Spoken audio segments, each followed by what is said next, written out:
নমস্কার, আজ একটা অঙ্ক নিঃসংখ্যাটা বলা আছে কোনো আসল সরল সুদে 20 বছরে 3 গুণ হলে ওই আসল একই সুদের হারে কত বছরে দ্বিগুণ হবে।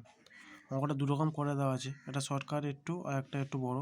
প্রথমে হচ্ছে কী করতে পার্সেন্টেজ বের করতে হবে, যেরকম গতানুগতিক সিম্পল নিয়ম করি। প্রথমে পার্সেন্টেজ বের করতে হবে। আমরা ধরে নিচ্ছি আসল ধরে নিচ্ছি 1 টাকা, আর কী বলে সুদের আসলে কত বলেছে 3 গুণ হয়, মানে 1 টাকা 3 গুণ মানে 3 টাকা হয়। তাহলে সুদ কত 3 মাইনাস 1, 2 টাকা হচ্ছে সুদ, 1 টাকা আসল। তাহলে কি 2 টাকা আই ইকুয়াল টু পি মানে আসল ইন্টু টি, টি 20 বছর আর বাই 100, তাহলে 100 হলো। এটা যদি সমাধান করি, এই 0 0 কেটে দিলাম, এই 2 2 সমান সমান কেটে দিলাম, কত হলো 8 সমান সমান কত বলো 10, তাহলে 10% হারে। তাহলে কত বলেছে দুগুণ হবে, যদি 1 টাকা আসল হয় তাহলে সুদ হবে 1 টাকা।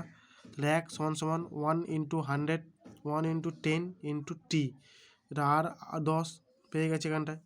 সময় জানি না, সময় টি বের করতে হবে, তাহলে 0 0 কেটে দিলাম, তাহলে কী হলো 1 সঙ্গে গুণ করলে 1, তাহলে টি সমান সমান কত হলো 10, তাহলে কত হবে 10, তাহলে কী হবে 10 বছরে হবে।